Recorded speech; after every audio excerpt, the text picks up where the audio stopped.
I'm here with David Hawk, and David, first off, just tell us a little bit about yourself. Thank you, Reid. I'm a lifelong Greene County resident, born and bred. Family formerly owned the Tailor Shop, a men's clothing store in Greenville for 25 years.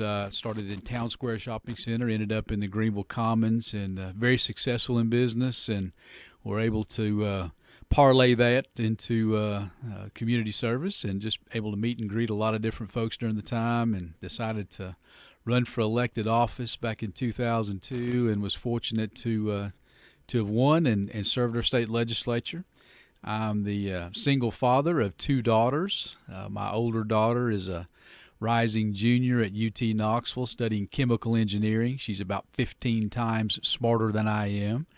9-year-old daughter who can't understand why she can't be in college with her big sister, but I had to convince her she had to get through third grade first before she could go to college. But wonderful, wonderful girls that I'm blessed to be their father.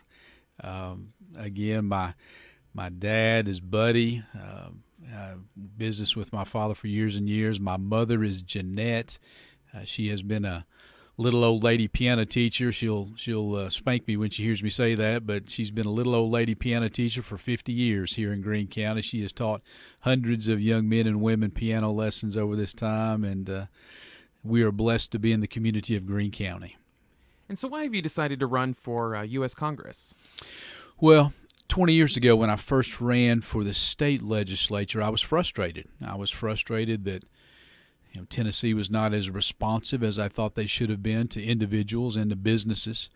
Over the last 18 years of my service to the legislature, we've done some really good work in Tennessee. Fast forward to today, I see our federal government, I see Washington is in the same shape. I'm so frustrated with Washington right now. They're not listening to people. They're just talking at each other in Washington.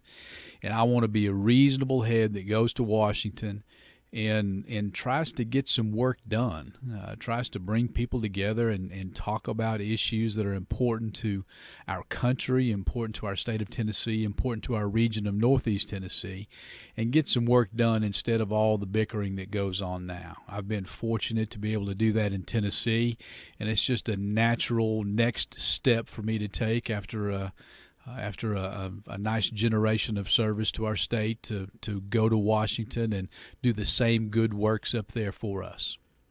And so what do you think is the biggest issue facing the country currently?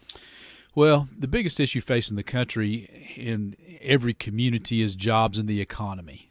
Before the virus issues hit, it was still jobs in the economy, and today it's 3 months later, it's jobs in the economy again. But it's a lot deeper than that. It's more than just a few words. Something that is reflective of the jobs and our economic stability in the country is our national debt. We have $25 trillion of national debt right now, and that's unsustainable. And talking about my daughters, I cannot in good conscience allow us to continue to go backwards in the United States and owe so much money. So I want to be the person that works within the budget confines in Washington to give us a better opportunity to dig out of this budget deficit. It's unsustainable. And if we want to have national security in the future, that is tied very closely to financial security. Another issue that's facing both our country and our state, mental health issues are being undiagnosed and untreated, and to that point, drug abuse and substance abuse is largely being untreated as well across the state of Tennessee and across our country. If you look at, it seems like there's a story almost every night on the news where opioid addiction is taking hold of individuals, and it's gone beyond opioids. It's meth and it's heroin and it's all these just horrendous drugs that are killing people all across Tennessee and across our country. I want to be somebody who steps in and works to solve those problems. I think that within a responsible budget that we're talking about at a federal level, we can do a better job helping folks with substance abuse and mental health issues. And you hinted at it, but what do you think is the biggest issue facing Tennessee? Well, very similar issues. I think that the mental health and substance abuse issues, it's a jobs issue. 3 months ago, when our economy was just clicking along, folks here in Greene County, employers here in Greene County, were having an awful time being able to hire that next employee because they couldn't find someone to pass a drug screen. Fast forward today, the unemployment level is much higher now, and we need to get a grasp on that. Thankfully, we've done some good work in Tennessee with education, continuing education as well. Not only the college and university education that we've empowered folks through the Hope Scholarships for my daughter at UT, but also the TCATs and our community colleges. We've empowered students to go to those entities and free of charge. And the old saying, there's no free lunch. There's not. There's service and other things that are part of that, and you have to ensure you're going to be able to give back to your community to do that.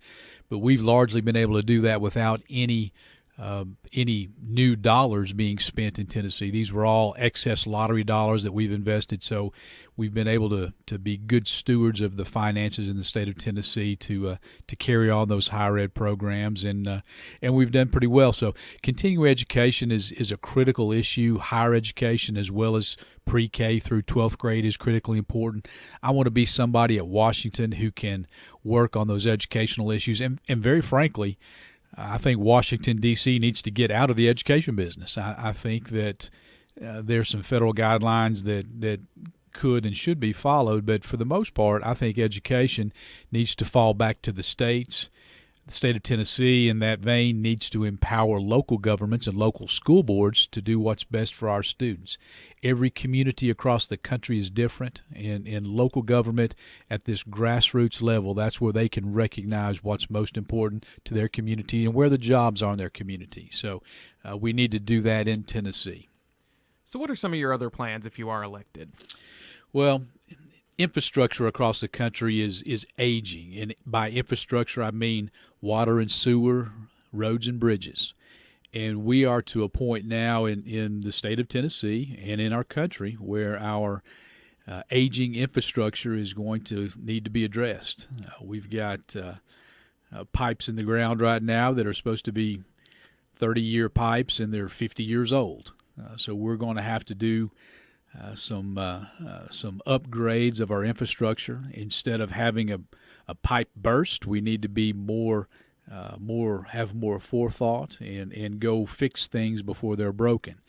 With our infrastructure right now, we're at a posture where it's pay me now to replace these things, or pay me a whole lot later when they break. So I want to have a natural maintenance program with our roads and bridges and our water and sewer systems across the country. I think that's very important. Manufacturing jobs that we have historically had in our region. When I say this, people listening in Greene County, Magnavox. At one point in time, Magnavox employed 5,000 people, and there were so many families that were able to make a good wage from Magnavox.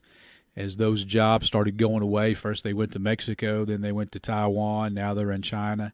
I think we're at a posture in our country now where we need to bring those manufacturing jobs back here.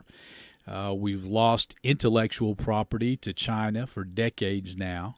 We've given them free rein of our good ideas, and they've knocked off our products and copied them for a generation now. So we need to bring a lot of that back. I'm not an isolationist, but I think there's several opportunities to bring manufacturing jobs back to this country, back to our region of Tennessee, where we do good work with our hands. And that goes back to the TCAT education and some of the technology skills that we can get, some of the continuing skills that we can get through our TCAT center, just folks learning to, whether it be welding or electronics or plumbing. There's some skills that we have here that we need to incentivize even further. Another issue that's very important to me, Congressman Rowe has done such a great job caring for our veterans. I want to carry on that legacy of caring for our veterans. He's done an amazing job. Of course, he was chairman of Veterans Affairs Committee in the House. I look to go to Washington to raise up the level of leadership fairly quickly, and I want to be in one of those leadership positions soon. So I've got a strong seat at the table helping our veterans as well. And before we go, is there anything else you'd like to say? Greene County is a huge farming community. Agriculture, as you look at the state seal of Tennessee, we've got commerce around it, but right across the middle is agriculture. I want to continue to empower our farmers here in Greene County, all of Northeast Tennessee, and all of the country to continue doing the work that they've been doing. We've got families in Greene County who have been living off the land for 200 plus years. I want to continue that legacy and give our farming community the opportunity to succeed, and the young people wanting to go into farming to be able to make a fair wage in what they do. There's a lot of things that we can do at a federal level to make our farmers' lives better, and I want to help there, Reid. Well, I want to thank David Hawk for joining us today.